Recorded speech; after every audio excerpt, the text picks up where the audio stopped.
Hello दोस्तों। इस video में मैं एक्सप्लेन करने वाला हूँ सीमाफोर कंसेप्ट। तो सीमाफोर हम काम में क्यों लेते हैं? सीमाफोर एक्चुअली प्रोसेस सिंक्रोनाइजेशन की प्रॉब्लम को सॉल्व करने के लिए काम में लिया जाता है। तो सिंक्रोनाइजेशन की प्रॉब्लम क्या है? जब मल्टीपल प्रोसेस और थ्रेड साइमल्टेनियसली मतलब एक ही टाइम पे शेयर डेटा को जब एक्सेस करते हैं या फिर मैनिपुलेट करते हैं, तो वो उस डेटा को एग्जीक्यूशन के बाद इनकंसिस्टेंट स्टेट में छोड़ते हैं। मतलब दोनों का जब एग्जीक्यूट खत्म होगा तो जो डेटा हमें मिलेगा वो क्या करेक्ट डेटा नहीं होगा। इसको ऐसे समझ लीजिए जैसे कि हमारा प्रिंटर है। तो हमने दो प्रिंट एक साथ उस प्रिंटर को दिए हैं। अब प्रिंटर करता क्या है, एक बार अब आपने दो प्रिंट कमांड एक साथ दी है, लेकिन उनका जो रिजल्ट है वन बाय वन आता है।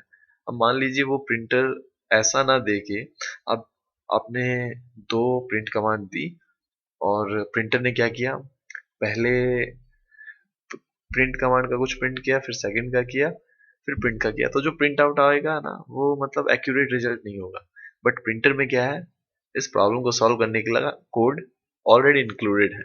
तो ऐसे ही सीमाफोर क्या है, सीमाफोर एक ऑब्जेक्ट है जिसमें एक इंटीजर वैल्यू होती है, और इस इंटीजर वैल्यू को हम केवल दो रूटीन्स के थ्रू एक्सेस कर सकते हैं, पी एंड वी।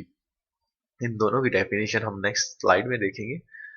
तो जो POSIX थ्रेड है जो कि लिनक्स पे हमारे पास अवेलेबल है, उसमें ये पी एंड वी इस नाम से अवेलेबल है, same weight and same post. अब ये पी एंड वी है क्या? तो पी एंड वी की जो डेफिनेशन है, ये है पी एंड वी की डेफिनेशन।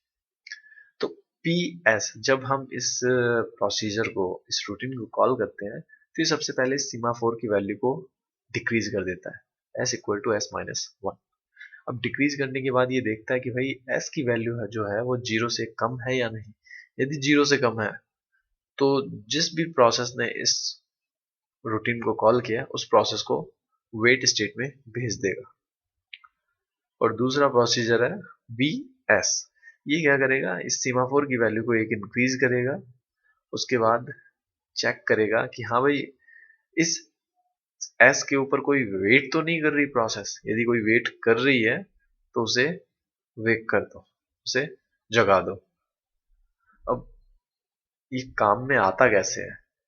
सो ये काम में हम लेते हैं ऐसे, जैसे कि किसी भी प्रोसेस को अपना क्रिटिकल सेक्शन एग्जीक्यूट करना होता है। तो क्रिटिकल सेक्शन एक्चुअली है क्या?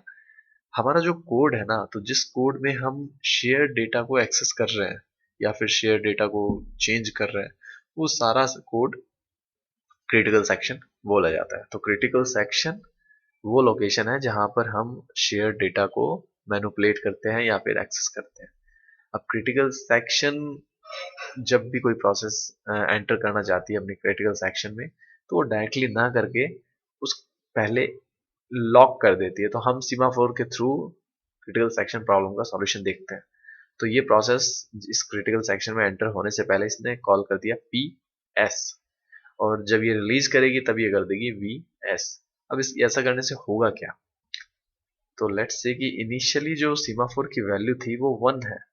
ओके, अब इस प्रोसेस ने कॉल किया पी एस। तो पी एस की हमने डेफिनेशन देखी थी। पी एस करता क्या है, सीमाफोर की वैल्यू को डिक्रीज करेगा और उस वैल्यू को चेक करेगा कि वो जीरो से कम है या नहीं। यदि जीरो से कम है तो इस प्रोसेस को स्लीप स्टेट में भेजेगा, और यदि नहीं है तो इस प्रोसेस का एग्जीक्यूशन कंटिन्यू रहेगा।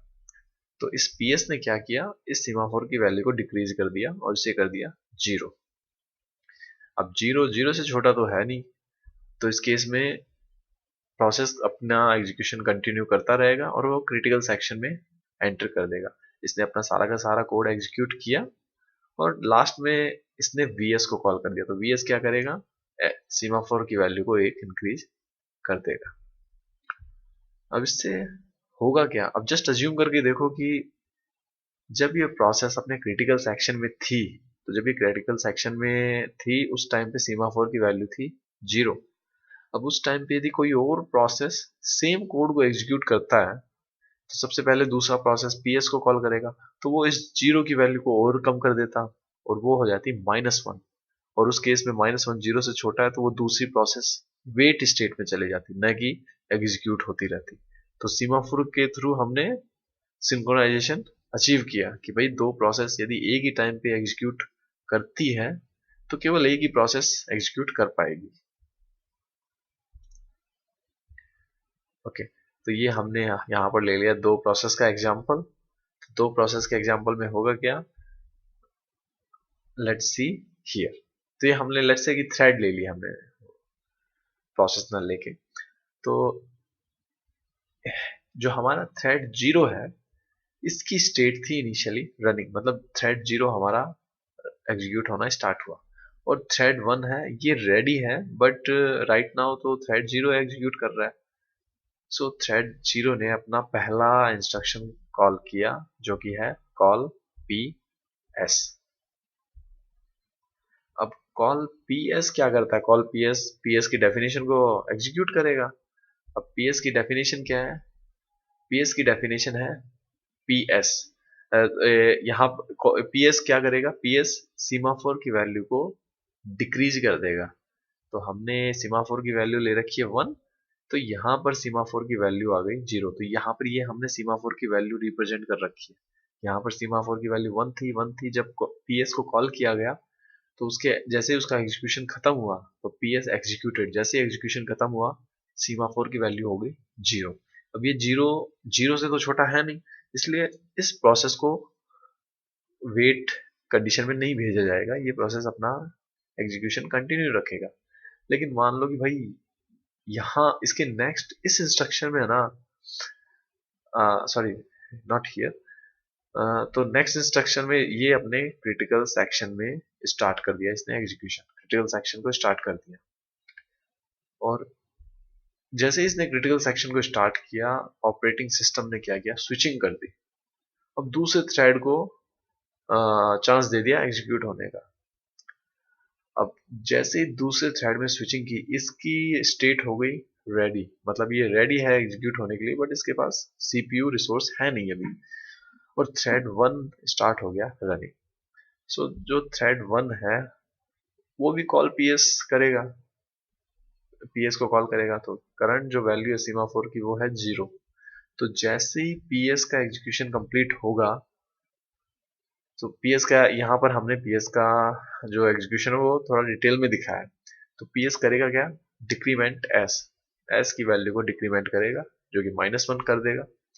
उसके बाद वो चेक करेगा कि भाई एस की वैल्यू 0 से छोटी है, तो यहाँ पर -1 तो 0 से छोटा है, तो इस केस में क्या है, स्लीप, जो भी करंट प्रोसेस उसे स्लीप स्टेट में भेजो।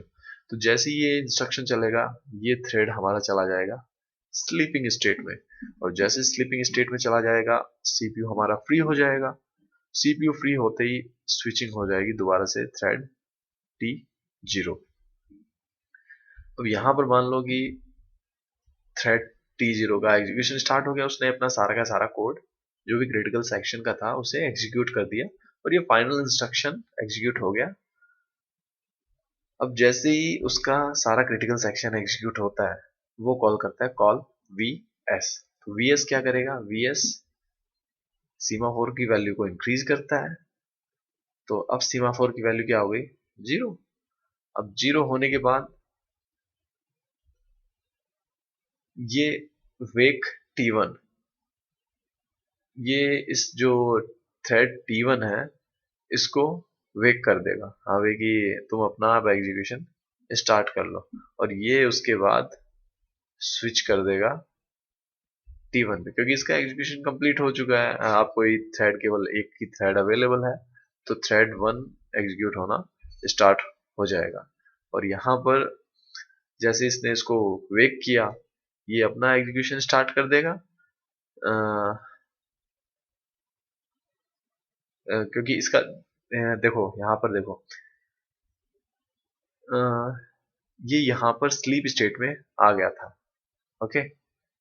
और जैसे इसने वेक किया ये यहाँ से अपना एग्जीक्यूशन स्टार्ट कर देगा, तो यहाँ पर ये पीएस पूरा पूरा एग्जीक्यूशन कंप्लीट होगा। उसके बाद ये अपना क्रिटिकल सेक्शन बिगिन कर देगा, और इस क्रिटिकल सेक्शन बिगिन होने के बाद जैसे ही ये क्रिटिकल सेक्शन इसका कंप्लीट होता है, ये एंड में वीएस को कॉल करेगा, और वीएस क्या करेगा, इस सीमाफोर की वैल्यू जो कि 0 है इसको 1 कर देगा. So this is semaphore concept. Thank you very much.